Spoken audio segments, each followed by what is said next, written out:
Hello everyone, it's me here. So if we take a look at the patch notes here and had no nearby teleporter destinations to return to. So if you were stuck very far away from your ship with no way to get back because there was no teleporters. Of course, with this being a consistent game, they're still updating it consistently. And considering they just released a massive update called In Stellar Multitudes, I wouldn't be surprised if we see more patches in the future. This game just came out on PS5. It got updated on PS5 about a week ago, so it could be a while before we see another patch. But considering how much content they've been adding recently, I wouldn't be surprised if we see more updates sooner than later. They've added a recovery for that situation.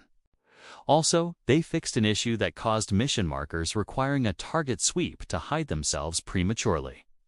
So I'm not exactly sure what that means, but it's a bug fix. So we can see that this is just a small set of fixes for various things.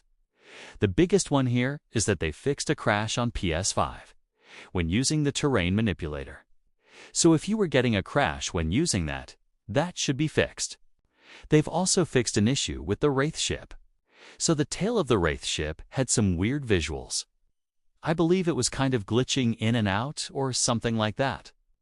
They've also fixed an issue that caused the alloy base parts to appear in the wrong color. So if you had some alloy base parts that looked like they had the wrong color, that should be fixed. Today, we have a new mini patch for No Man's Sky. This one's a super small one. It's only 85 megabytes on my Xbox. And another thing they VE fixed is an issue that caused some base parts placed prior to the beacon update to be incorrectly assigned a weathered material. So if you had some base parts that were weathered when they shouldn't have been, that should be fixed. They VE also implemented a recovery for players who traveled a very long distance from the first purple system generated during In Stellar Multitudes.